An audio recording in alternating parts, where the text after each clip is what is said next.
Kumusta, mga kapamilyang viewers? May breaking news ako para sa lahat ng SLA members na hindi niyo dapat palampasin. Ang gobyerno ay nag-approve na ng malaking cash aid program na 20,000.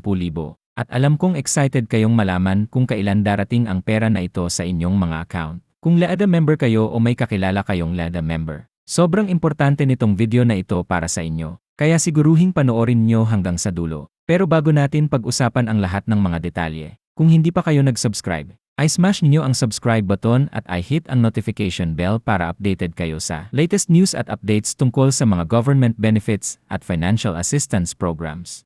Ngayon, pag-usapan natin ang exciting development na ito na pinag-uusapan ng lahat. Ang Social Security System ay officially nag-greenlight na ng substantial cash aid program na ito, na naglalayong magbigay ng crucial financial support sa milyon-milyong Filipino workers at pensioners. Pero siguro nagtatanong kayo, sino ba talaga ang qualified para sa 20,000 aid na ito? At ano ang kailangan niyong gawin para ma-ensure na makakakuha kayo? Huwag kayong mag-alala. I-explain ko ang lahat ng kailangan niyong malaman sa comprehensive guide na ito. Una sa lahat, adresan natin ang burning question na nasa isip ng lahat.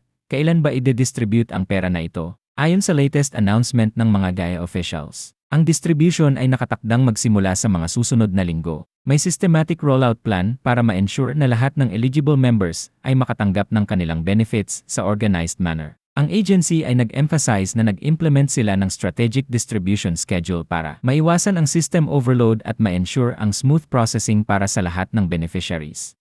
Pero may crucial na bagay na kailangan niyong malaman, ang distribution ay hindi mangyayari ng sabay-sabay. Ang NARA ay nag-develop ng systematic approach na based sa members, account numbers at contribution history. Siguro nagtatanong kayo, paano ko malalaman kung kailan ako makatanggap ng aid? Well, i-explain ko ang exact schedule at system na ginagamit nila para hindi niyo malamang ang payment window ninyo.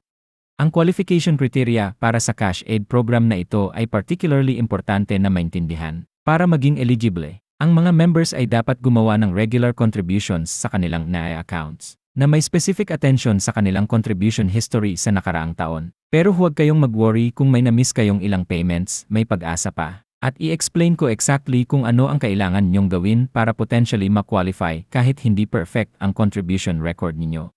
Isa sa mga pinaka-significant na aspeto ng program na ito ay ang inclusivity nito. Hindi katulad ng mga dating aid programs. Ang isa na ito ay na-design para maabot ang mas malawak na spectrum ng NARA members, kasama ang employed at self-employed individuals, pati na rin ang voluntary members. Ang tanong ay, paano ito nakakaapekto sa iba't ibang categories ng members? Ay breakdown natin ito para maintindihan nyo exactly kung saan kayo nakaposisyon.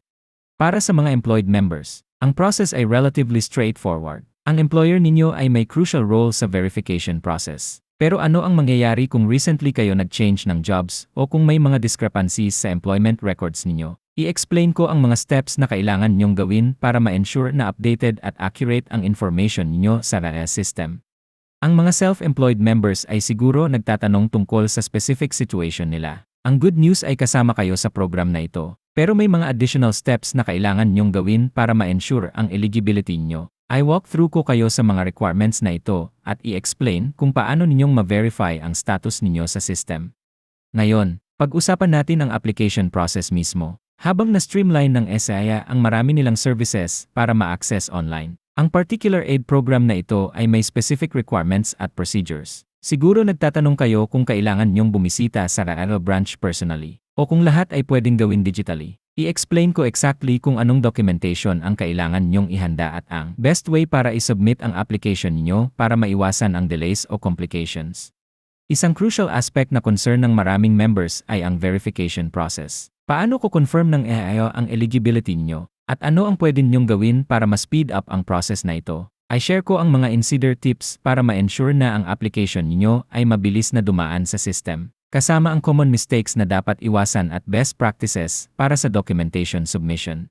Ang payment method ay isa pang important consideration. Ang NARA ay may multiple channels para sa pag-distribute ng benefits, kasama ang bank transfers, checks, at digital payment system nila. Pero alin ang best para sa inyo? At paano ninyong ma-ensure na makakakuha kayo ng aid ninyo sa preferred channel ninyo? I-explain ko ang pros at cons ng bawat payment method at tutulong ko kayong gumawa ng informed decision. May particularly importante na bagay na dapat ninyong malaman ay ang documentation na kailangan ninyong ihanda. Ang pagkakaroon ng tamang papers ay pwedeng magbigay ng pagkakaiba sa pagitan ng smooth Quick process at frustrating delay. Magbibigay ako ng comprehensive list ng lahat ng documents na dapat ninyong tipunin, kasama ang mga na-forget ng maraming tao pero crucial para sa application process. Ang security ay isa pang crucial aspect ng aid distribution na ito. Sa sobrang laki ng financial assistance program na ito, natural na mag-worry kayo tungkol sa scams at fraud. Paano ninyo mapoprotektahan ang sarili ninyo sa fraudulent schemes habang nag-ensure na makakakuha kayo ng legitimate benefits ninyo? I share ko ang essential security tips at red flags na dapat ninyong bantayan para matulong kayong maiwasan ang potential scams na nag-target sa RANA members sa panahong ito. Ang timeline para sa aid distribution na ito ay particularly importante na maintindihan. Habang nag-announce na, ang actual distribution ay susunod sa specific schedule. Pero ano ang mangyayari kung ma-miss ninyo ang designated window ninyo? Huwag kayong mag-worry, i-explain ko ang mga procedures para sa pag-follow up sa aid ninyo at kung ano ang dapat gawin kung mag-encounter kayo ng issues sa process. Para sa mga magiging technical difficulties o may specific queries, ang YAARA ay nag-set up ng multiple support channels. Pero alin ang dapat ninyong gamitin para sa particular situation niyo? Ay guide ko kayo sa mga pinaka-effective na ways para makakuha ng help at ma-resolve ang issues na maaaring lumitaw sa application o distribution process.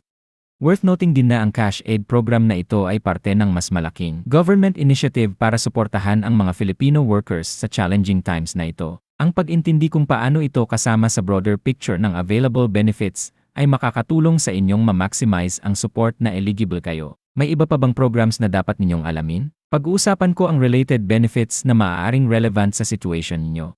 Ang impact ng cash aid program na ito ay expected na significant, na maaaring maabot ang milyon-milyong Filipino families. Pero ano ang dapat ninyong gawin kapag natanggap ninyo na ang aid? I share ko ang practical advice para ma-maximize ang financial assistance na ito, kasama ang tips para sa budgeting at strategic use ng funds.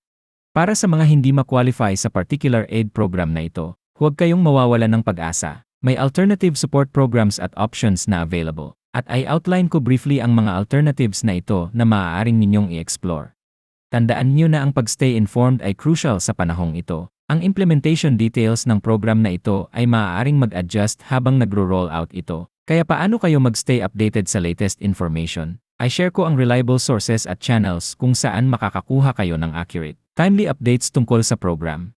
Habang nag-wrap up tayo ng comprehensive guide na ito, ipaalala ko sa inyo ang mga key points na dapat ninyong tandaan, ay verify ang eligibility niyo, ihanda ang documentation niyo, at mag-stay alert sa distribution schedule niyo. Ang 20,000 cash aid program ay significant opportunity para sa RANA members. At ang pagiging well-prepared ay makakatulong para ma-ensure na makakakuha kayo ng benefits ninyo ng walang hitches.